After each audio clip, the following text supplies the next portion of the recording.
The doctor's words hung in the air like a death sentence. 6 months, maybe 8 if we're lucky. I watched my nephew's small hand clutch his mother's as tears streamed down her face. In that moment, I made a decision that would change all our lives forever. I would marry my ex-wife's sister, not for love, but to save her son. What I never expected was how this desperate act would heal wounds I thought would bleed forever. If you're touched by this story, please hit that like button and subscribe to the channel for more real, emotional journeys that remind us what it means to be human. My name is Daniel Reeves, and 5 years ago, I was just a man trying to rebuild his life after a bitter divorce. My ex-wife, Vanessa, had left me for someone with more ambition, more money, someone who wasn't, as she put it, wasting his potential teaching high school chemistry. The divorce had been ugly, leaving me with nothing but our old house and a heart full of resentment. I hadn't spoken to Vanessa in almost 2 years when her sister Ellie called me, sobbing so hard I could barely understand her. Ellie and I had always gotten along well. She was nothing like her sister, with a gentle spirit and a kindness that seemed to radiate from her. We'd lost touch after the divorce, another casualty of the family split. "It's Noah," she finally managed to say. "He has leukemia." Noah was Ellie's 8-year-old son, a bright, curious kid who loved dinosaurs and space. His father had disappeared before he was born, leaving Ellie to raise him alone while working 2 jobs. I'd always had a soft spot for the boy, even after losing contact with their family. "The treatment, it's experimental," Ellie explained. "Insurance won't cover it. I don't know what to do, Daniel. I don't know who else to call." I drove to the hospital that night. Noah looked so small in that hospital bed, his skin pale against the white sheets. Ellie looked worse, hollow-eyed and terrified. When she stepped into the hallway to speak with me, she could barely stand. "There's a trial at Johns Hopkins," she whispered. "It's his only chance, but it costs more money than I'll ever have. And even if I could afford it, my insurance won't cover it because I'm just a part-time employee." I stood there, feeling helpless, when a thought struck me. My school district had excellent health insurance that covered dependents and spouses, including experimental treatments. Before I could think better of it, I blurted out, "What if we got married?" The silence that followed was deafening. "It would just be on paper," I hastily added. "For the insurance. For Noah." Ellie stared at me, her eyes wide. "You would do that? After everything with Vanessa?" I looked through the window at Noah, who was flipping through a dinosaur book despite the 4 in his arm. "This isn't about Vanessa. It's about him." 2 weeks later, we stood before a justice of the peace. No flowers, no music, just paperwork and promises neither of us fully understood. Vanessa was furious when she found out, accusing me of trying to hurt her by inserting myself back into her family. I didn't care. All that mattered was getting Noah into that trial. We moved into my house, Ellie and Noah taking the spare bedroom while I kept to my room on the opposite end of the hall. It was awkward at first, this instant family created out of desperation. I'd come home from teaching to find Ellie cooking dinner, looking exhausted after her shift at the diner. Noah would be at the kitchen table, doing homework or drawing pictures of the places he wanted to visit when he got better. "Mars is first on my list," he told me one evening, showing me a detailed drawing of the red planet. "Then maybe Jupiter, but I can't land there because it's made of gas."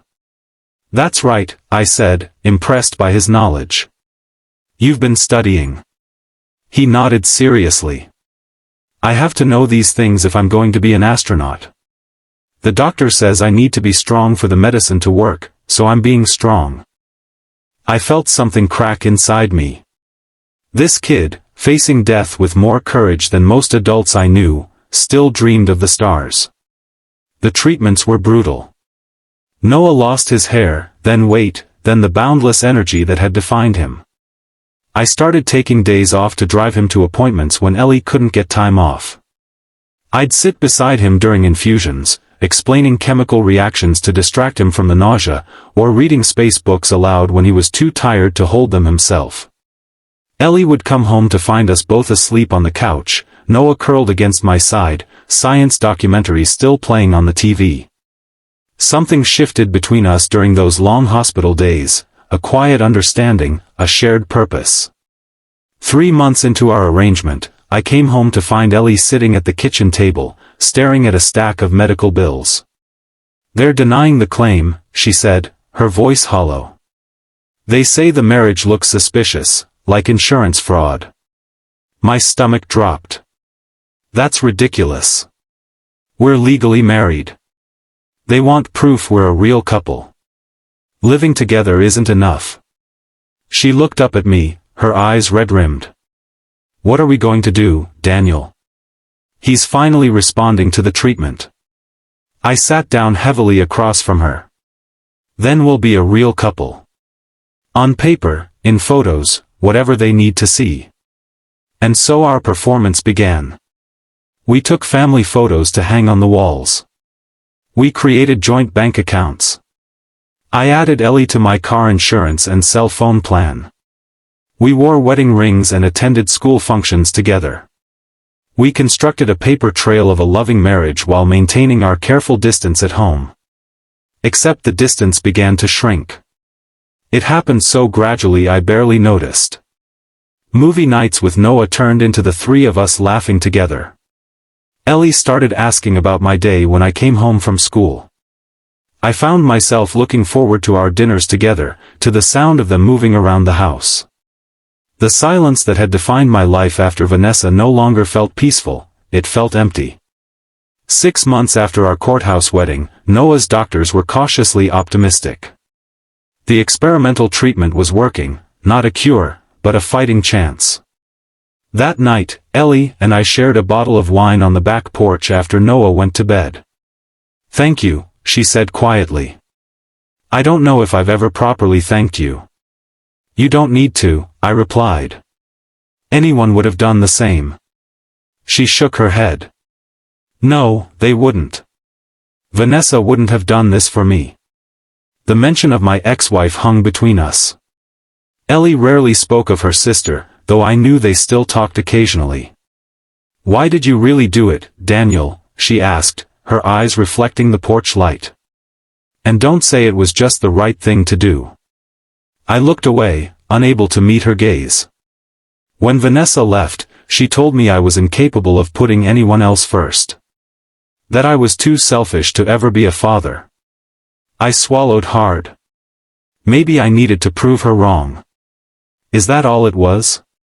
Proving her wrong? No, I admitted. I've always cared about Noah. And I hesitated, the wine making me braver than I should have been. "I've always thought you deserved better than what life gave you." She reached across the space between our chairs and took my hand. We sat like that, not speaking, until the wine was gone and the night air grew cool. The next morning, I woke to the sound of shouting. I stumbled into the living room to find Vanessa standing there, her face contorted with anger, while Ellie stood protectively in front of Noah. "You're using my nephew to get back at me," Vanessa spat when she saw me. "This whole marriage is a sick joke." "This has nothing to do with you," I said, moving to stand beside Ellie. "This is about Noah's treatment." "Don't pretend you're some kind of saint," Vanessa sneered. "You're living with my sister. How do you think that makes me look?"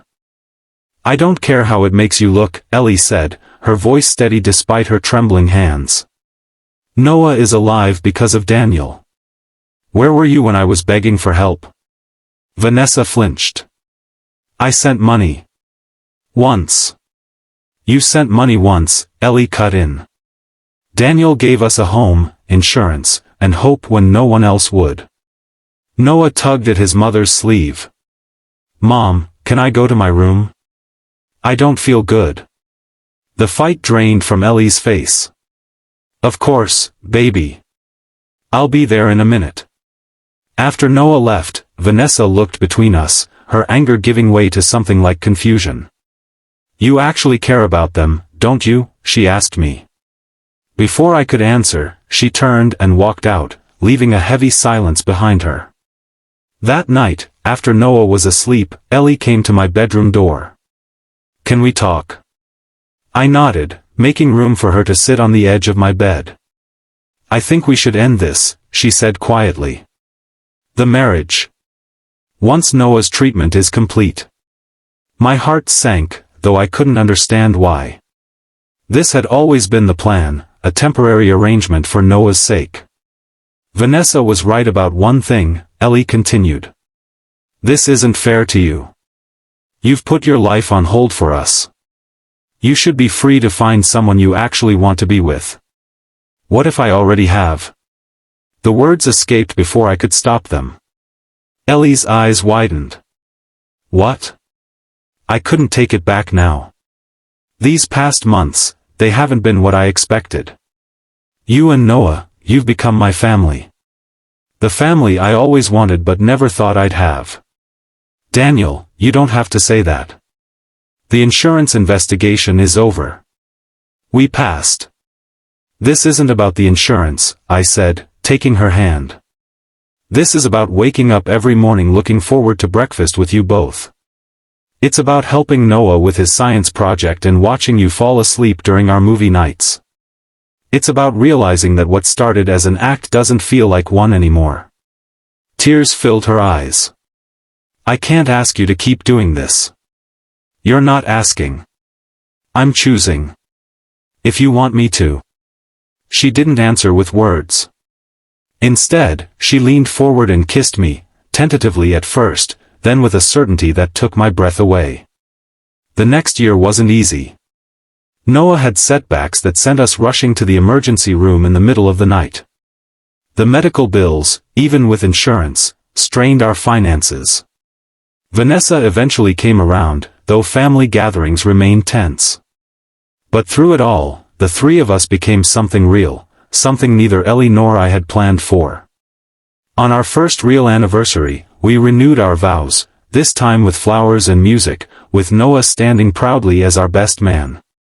His cancer was in remission, his hair growing back in soft curls that reminded me of his mother's. "I have something for you," I told Ellie that night after Noah was asleep. I handed her an envelope. Inside was a set of adoption papers. "If you think it's too soon," I started. She silenced me with a kiss. "It's not too soon. Noah already calls you Dad when you're not listening." 2 years after our courthouse wedding, Noah officially became my son. 5 years later, today, he's a healthy teenager who still loves space and science, who calls me Dad without hesitation, who never remembers a time when I wasn't his father. Sometimes life gives you second chances in the most unexpected ways. I married my ex-wife's sister to save her son, but in the end, they saved me. They showed me what family really means, not blood or legal documents, but the people who stand beside you through the darkest nights, who believe in you when you've stopped believing in yourself, who make a house feel like home. If there's one thing I've learned from our journey, it's that love doesn't always arrive in the package you expect. Sometimes it comes disguised as sacrifice, as duty, as a desperate act to save someone else. But if you're brave enough to recognize it, to nurture it even when it seems impossible, that love can heal wounds you thought would never close. So if you're facing your own impossible choice, your own desperate moment, remember our story. Remember that the most beautiful beginnings sometimes come from the most painful endings. And know that whatever you're facing, you're not alone. Thank you for listening to our story. If it touched your heart, please like this video and subscribe to the channel for more stories of hope, healing, and the unexpected journeys that make life worth living.